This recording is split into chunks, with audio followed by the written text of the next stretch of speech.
Okay, let's talk about Darkover. Feels a little weird to do a full review thing on something that only had one playthrough video. Well, this is definitely not what I'd call my favorite of the Eon Gang's games. I think Dune is by far the best of the set, although Cosmic Encounter has its own special place. This one is sort of like, I don't know, it feels kind of like the Splatter sillier games, you know, like VOC where you draw blindfolded. In fact, one of the things that I was thinking of as one of the secret sets that you write down, it would be during your turn you have to play blindfolded. I think that would really irritate some people, and they would end up drawing shots from the monitor. Component wise, you know,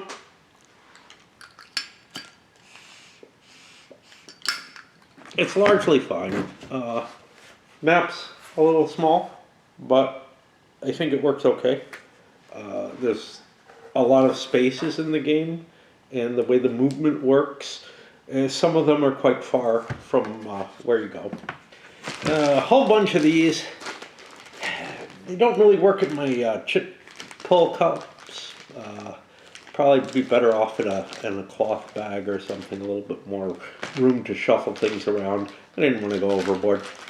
The other things, these guys need to be shuffled a couple of times, and it's a pain in the butt. They're a little thick, but the quality of the components is quite good.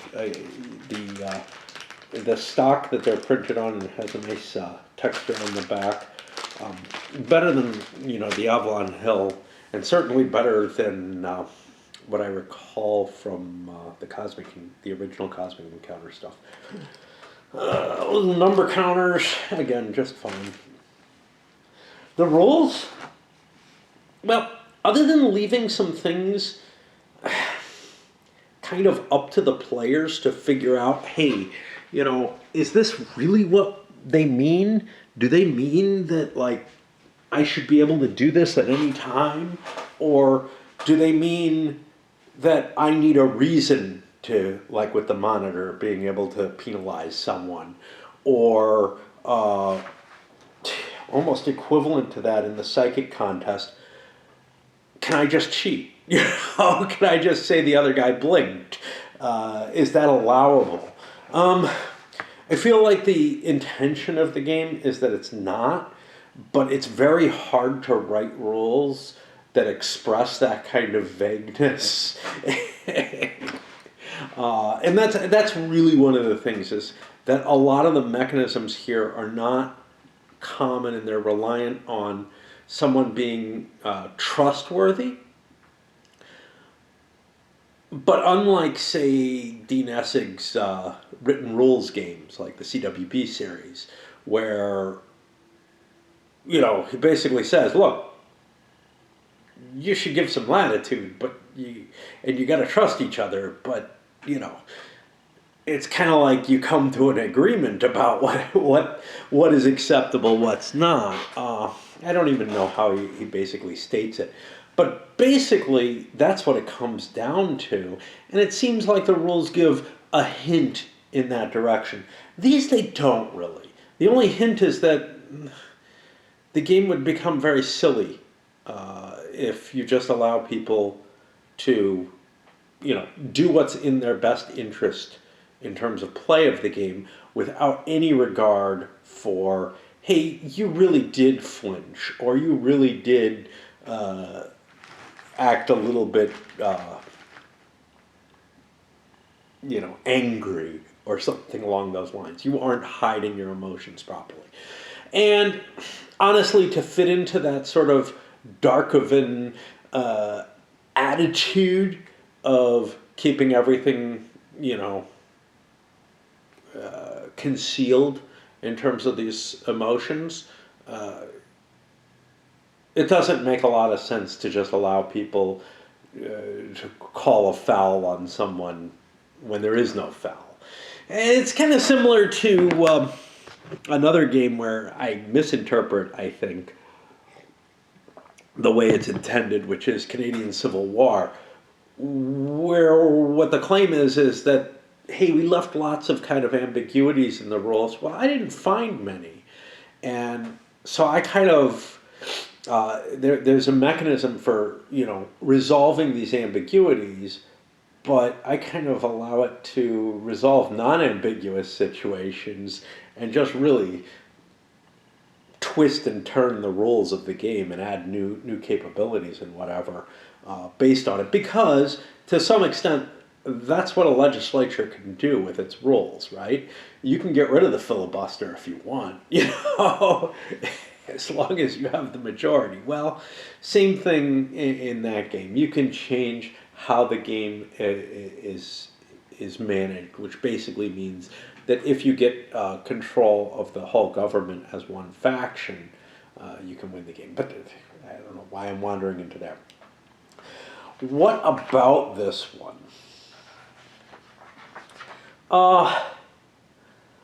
So the first thing is there are these silly things that it's really hard to see how they play out.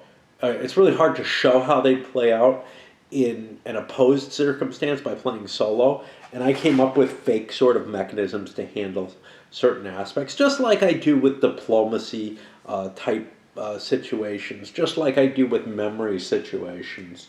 Here, the psychic contest with two people kind of staring at each other. Hey, I had to come up with some kind of mechanism to represent that. And it doesn't show any of that flavor of, two people staring into each other's eyes for 30 seconds, which is a remarkably long time, I'll tell you. I can usually, I'm sure that I could do this very, very well. I'm good at staring contests and stuff like that. But naturally, I don't look at people's eyes. To me, if that's what I'm doing, like I am right now, it is a staring contest. Almost by default, it becomes a challenge. For other people, I think they will be made more uncomfortable, like your neurotypical types. It'll become relatively normal to glance at people's eyes for a little while, to hold it for a moment or so. But 30 seconds, man, that's that's going to be uncomfortable for almost anyone. But on the other hand, for me, I'm already so uncomfortable that I'm already forcing myself into that into challenge position, and it doesn't feel that way to me.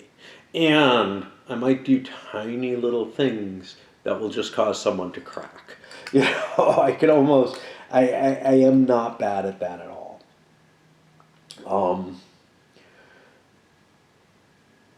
So some of that kind of intrigues me, like game with staring contest going on, is interesting to me. The catching the emotions and such not is interesting to me. The silly shit in the Ghost Wind, there's no limits on it except this physical harm, and everyone should be able to do it.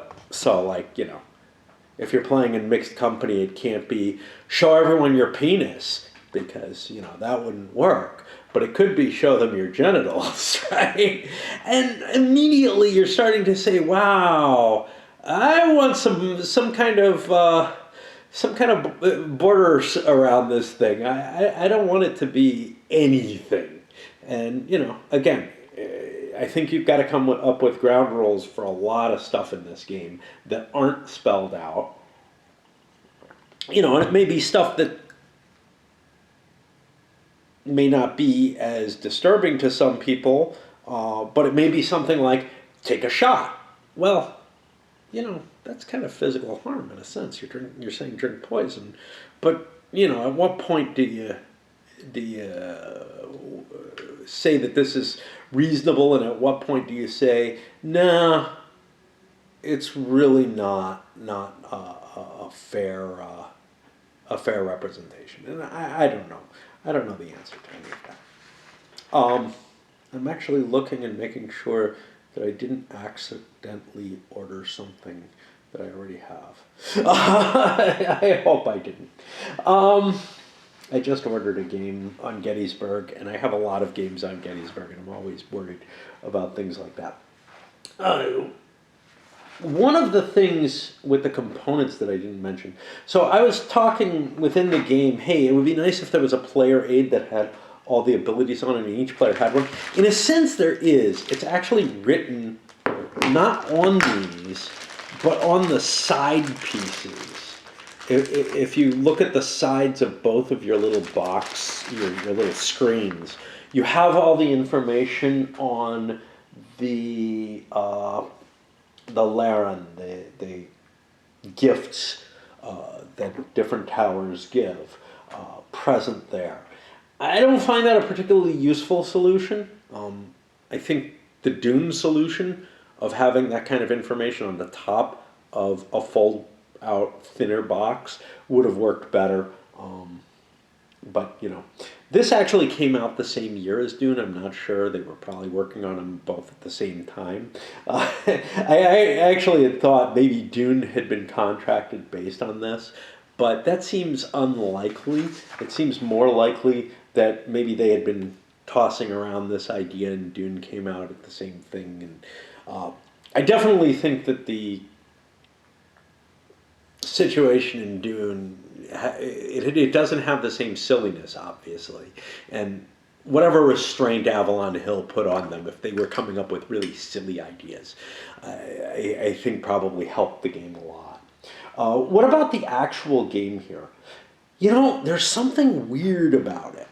And again, like with Greenland that I just played, the struggle of looking these things up each time was kind of painful, along with the other mechanisms that I'm trying to figure out on how to make this game that is very clearly not a solo playable game work enough that I could try to show it. You know, Dune, I caught it at a time when I was very excited and maybe not terribly new to the hobby, but so excited about this game about Dune that I was going to make that work, and I had enough time to make it work.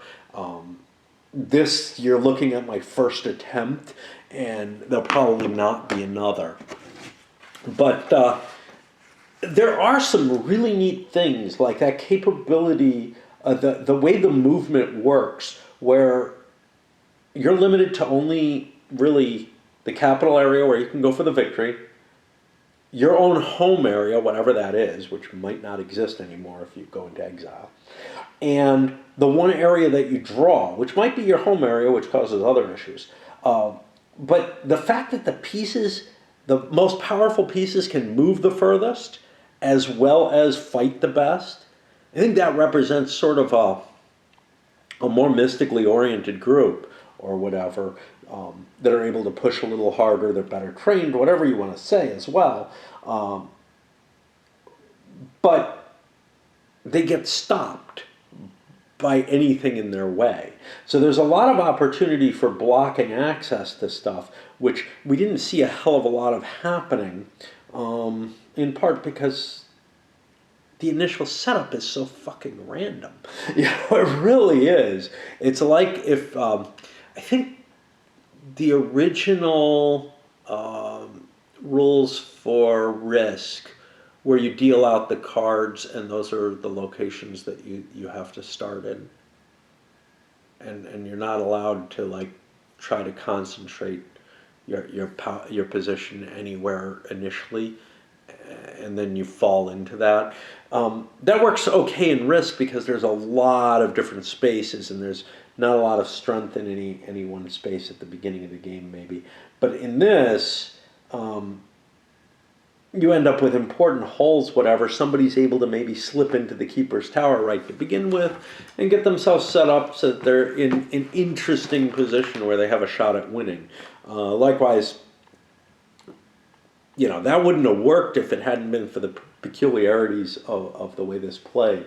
But yeah, that would have it could have been quite possible that the green player who ended up with that early jump into the tower and the advantages that went to it might have been blocked off from being able to get to that tower easily just by the vagaries of what their position, the cards that allowed them to place their pieces were.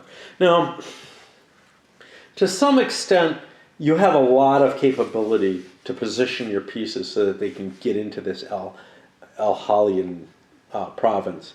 And as long as you're going first or second in movement, you probably can grab the castle and position. Well, if you're going first, you can probably grab the castle. If you're going second, you can probably position yourself so you're strong on the keeper's tower or any other position can really get themselves there. As the game goes on, your reinforcements show up only at your towers, which is funky. And if you lose all your towers, whatever that means, exile may be your only answer, as unpleasant as that is. And so there's a lot that we kind of didn't get to see about potential maneuvering to start the fighting going on there. And I think there is a fairly interesting game here without the sort of party game aspects to this. Staring into each other's eyes, calling people out for being angry, making people run around the block, whatever you want to say there. I think there actually is an interesting enough game. I'm not sure it's going to be a balanced game.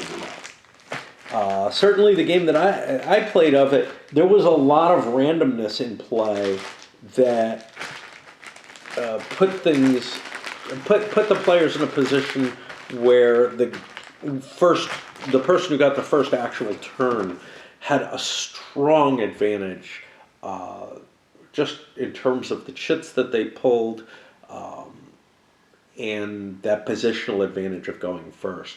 So I think there's a fair reason to argue that, maybe it's not terribly balanced, but there's no power that seems clearly unbalanced over others. The teleport power is very strong, but one player isn't guaranteed that over another. You're randomly selected which power you actually have activated at the beginning of the game, and you only have one active at the beginning of the game. You have to work to get to that other one, and there's a fair amount of capability to kind of make other people want to help you knock somebody down who's ahead. If you allow for negotiation, there's no words one way or the other about it. I would assume negotiation's allowed, but it's not like Dune where it's forced. Like in Dune, you have to be able, there's this alliance system that's built into the game. This doesn't have anything like that. And in Cosmic Encounter, there's an alliance system that's baked into the game. This doesn't have that either. So there's nothing that requires that you ask another player to do something, which, what does that mean? I don't know. I don't honestly know. Some players will take that as there should be no table talkers, about the game. I generally say unless table talk is outlawed in the rules or specifically by, for some kind of special convention around the game, I generally think that it's almost necessary. You have to be able to cut deals with other players to make a game situation a reasonable type of thing. And this is meant to represent a political situation, so I would think that would be there. So there's a lot of room for collusion in it. There's no real way to signal it in the game. There's just, I guess you can. You move out of somebody's way and make it open for them. The different powers are all intriguing. Are they all equal? No, I don't think so. I want to keep these just because they're cool. What other people thought, and a couple of them took the same damn thing, run around the block, run around the apartment complex. But let's take a look at the list here. The teleportation, I found that one very powerful. It gives you an extra move. That means, if you've still got one tower, if you've got one tower you can move 3 pieces into the capital area. That is enough to guarantee, like, to win you a battle. Like, if you win the battle in the succession wars with 3 pieces, you're now set up as the person in the lead. So that's a big deal. Doubling tokens for movement and duels. For movement, maybe not that important except for with the smaller valued ones, but for duels, that can be a really big deal. It can get you the tiebreaker where it's difficult to get otherwise. Moving another player's token.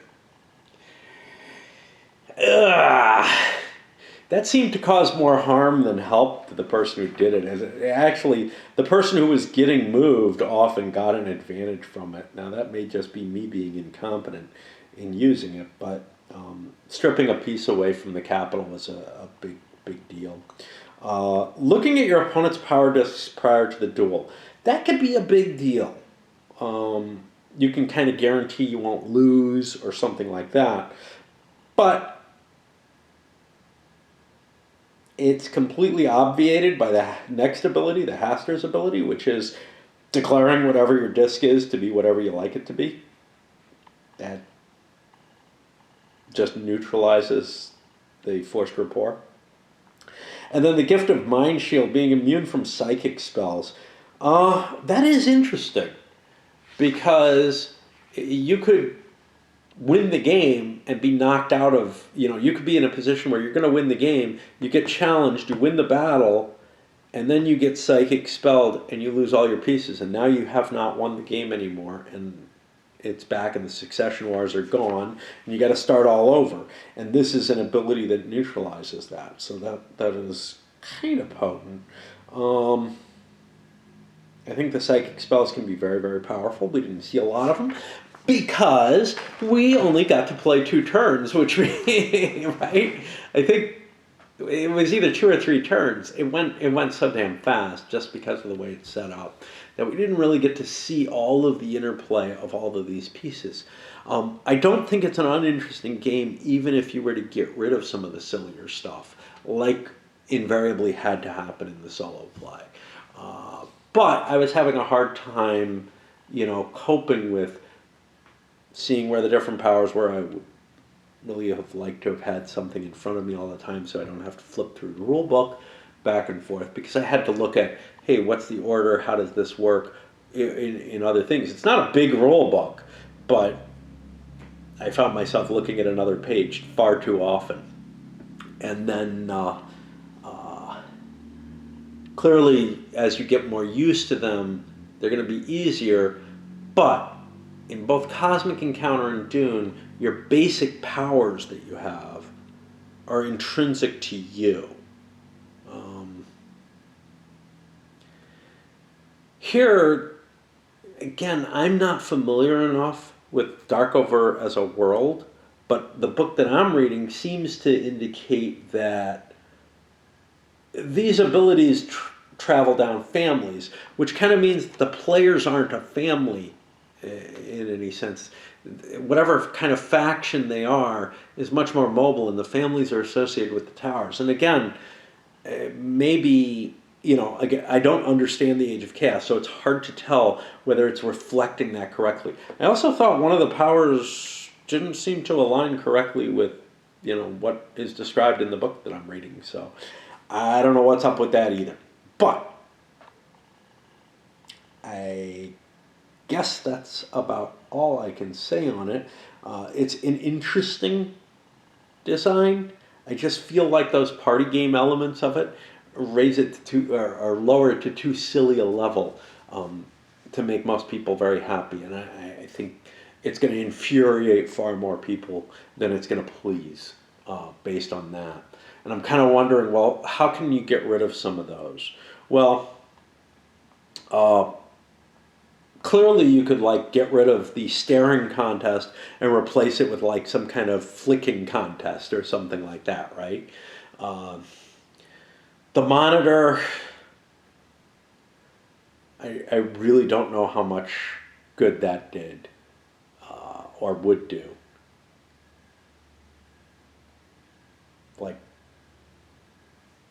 it almost feels like it should be a different kind of player, with different goals in the game, like the bankers in Conquistador, or some of the roles in Viceroys or something like that, where it's really an ability that,